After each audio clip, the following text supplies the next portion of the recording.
Well, hello there, Patreonuses.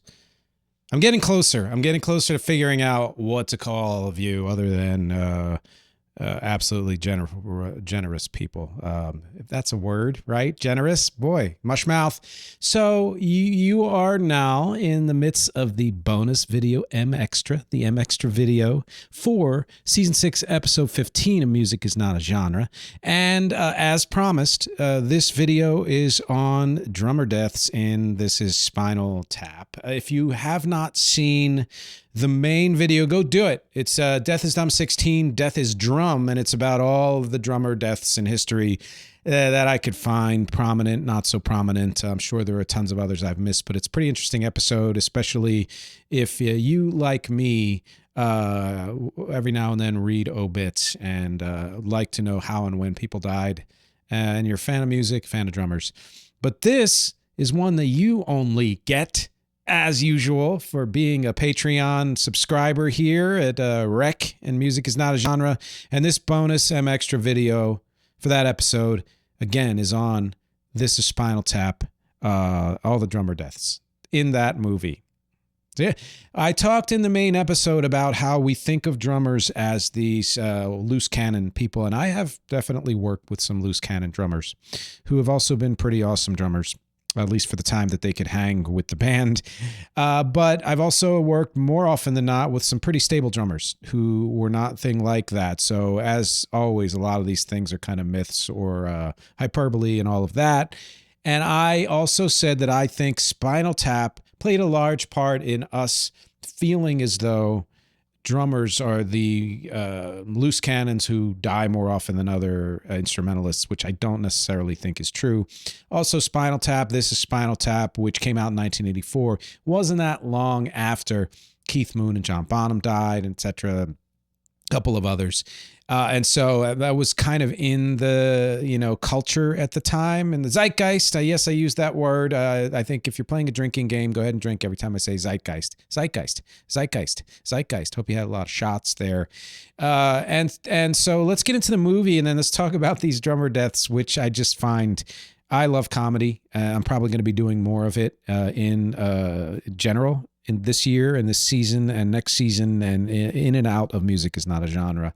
And it was partly inspired by people like Rob Reiner, the director and co-writer of This is Spinal Tap, his directorial debut in movies. Harry Shearer, Christopher Guest, and Michael McKean of Lenny fame, of Laverne and Shirley, and also of many millions of things. Better Call Saul, stuff like that. These are amazing people. And of course, Harry Shearer has been on The Simpsons for God knows how many years, and among other things, I believe has his own like show or podcast or whatever. Christopher Guest is, A Mighty Wind and Guffman and all those things, and of course, Princess Bride. There was a sequel of sorts to This is Spinal Tap in 1992, which featured mostly concert footage from a live concert that they actually did, called The Return of Spinal Tap. And one of the reasons why I'm doing this bonus MXtra is not just because it has to do with drummers and my main video had to do with drummers. It's also because they are actually finally, after all these years, after 40 years, filming a sequel to This is Spinal Tap next month. I don't know. I think I'm releasing this in January 24. If that's the case, then next month, February 2024, they are starting principal shooting on a sequel to This is Spinal Tap with the same freaking actors and director, which is so awesome. If you don't know the movie, which where have you been? It is a spoof of hard rock excess on all levels in terms of how it's staged, how it's written, the language that's used, and the way it's performed, all of it, the culture around it, the promotion around it, everything. It's a mockumentary and it's freaking awesome. And I can say from experience, like I said in the main episode, that it's finding a good drummer and a reliable drummer, good and reliable, is the hardest piece of a band puzzle. Partly because I'm not primarily a drummer myself, or not even yet a good enough drummer to really drum live, although, no, I've never done it. But also because it's, you know, if you're a guitar player, you can play bass. If you're a bass player, some of them can also play guitar. There are people who are multi-instrumentalists who play keyboard and like me and bass and guitar, whatever. And so you can find people who can switch around on instruments like that. Very few of them can also do drums, which is why it's always hard.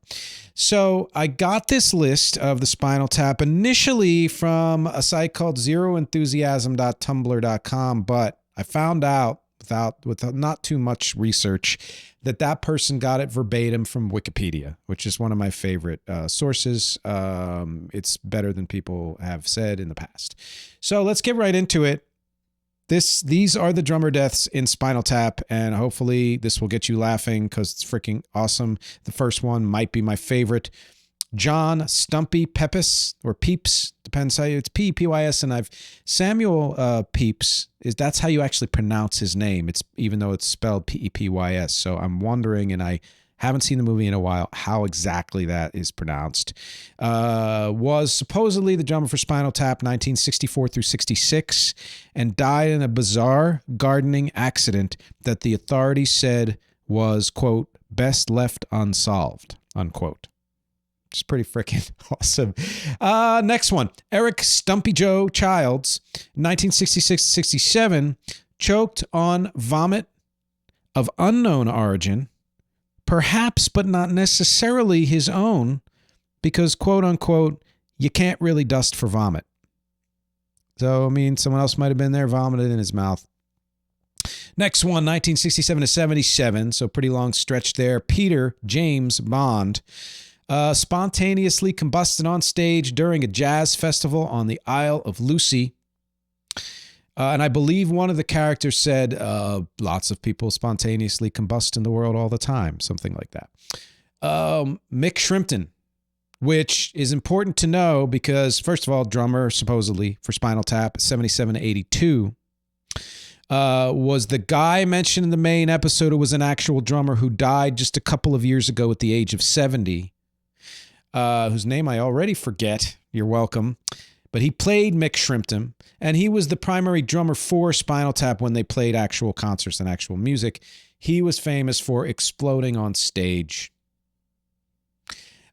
Joe Mama Besser, which if you know comedy history, Joe Besser was one of the later Three Stooges, was the drummer for Spinal Tap in 1982, claimed he, quote unquote, couldn't take this 4/4 shit. According to an MTV interview with Spinal Tap in November 91, which was right before that sort of sequel of concert footage. So they were doing like a comeback thing. In that interview on MTV, one of the actors claimed he disappeared along with the equipment during their Japanese tour, which means he's either dead or playing jazz, which I believe they think is equivalent. I could be wrong. Richard Rick Shrimpton, 1982-99. So I believe that, I don't know, maybe Rick was Mick's brother. I don't know. But this post dates the movie, so they really fill all this in, which I love. Allegedly sold his dialysis machine for drugs and is presumed dead. And then 99-2001, Sammy Stumpy Bateman, if you're scoring at home, this is the second Stumpy in the drummers, died trying to jump over a tank full of sharks while on a tricycle in a freak show. Wow. Scott Skippy Scuffleton, 2001-2007, fate unknown. Presumed dead, I assume. Chris Papa Cadeau, 2007-2008, eaten by his pet python, Cleopatra. And then apparently there were 9 other drummers at various times, probably between 1970 and 1981, all of whom are dead, which just again points out the wonderfulness that is this amazing freaking movie, and the silliness and the fact that if you're going to pick out somebody to be egotistical and kind of dumb and kind of not knowing a lot about music, you pick a lead vocalist. If you're going to pick out somebody who's surly and not very expressive and not necessarily vibing with the rest of the band, you're going to pick the bass player. If you're going to pick somebody who is an egomaniac, control freak and thinks the spotlight should always be on them, you're going to pick the lead guitarist. If you're going to pick somebody who's sort of a more solid, but possibly the songwriter and possibly elitist. And, you will got to pick the rhythm guitarist. If you're going to pick somebody who's sort of the guy who knows all about music theory and is always a little bit geekier than he thinks he is, but is kind of out there doing his thing, you're going to pick the keyboard player. And if you're going to pick somebody who is mercurial and prone to accidents, you're going to pick a drummer. And this all just proves that. So thank you for hanging with me for this Bonus M Extra. And thank you for being a member of Patreon. And I'll talk to you next week.